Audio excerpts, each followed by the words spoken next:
India just overtook Japan to become the fourth largest economy of the world. The economy has crossed a major milestone. India is now worth more than $4 trillion. And I'll tell you something that no one in the media is telling you. According to IMF, India's GDP is now at $4.19 trillion, which is ahead of Japan's $4.18 trillion number. India is growing at 6.5% annually compared to Japan's 0.6%, and it feels like a huge win, but it actually is not. Let me tell you why.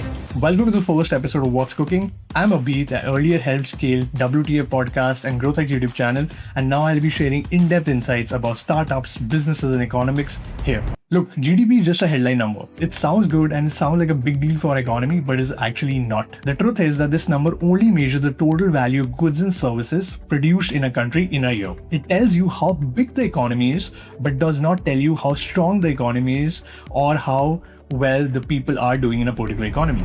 This is why one better criteria to actually use while comparing two economies is GDP per capita, which is total GDP divided by population. Think of it like an average economic output by each person in the country towards the GDP. And if you look at this number for both Japan and India, you would see that Japan's GDP per capita is at $33,900, while for India, this number is only $2,800. Which means that Japan's citizens on an average are 12 times wealthier than those of India. And if you look at the other data points, you would see that Japan also spent 3% of its entire GDP on R&D, tech, innovation, and high-skill jobs.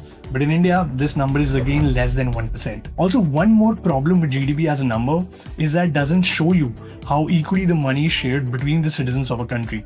Because in India, top 1% control 40% of the wealth, and top 10% people contribute to 50% of entire country's consumption. That's how big the problem of inequality is. And the Indus Valley report by Bloom Ventures also highlighted this when they bifurcated India into three countries: India 1, India 2, and India 3. So yes, India passed Japan in terms of total GDP, but in terms of entire holistic economic growth, there's a long way to go, be it in terms of income equality, innovation, quality of life, infrastructure, and a lot of other stuff. Do let me know what you think about this, and also share it with someone who might actually like it.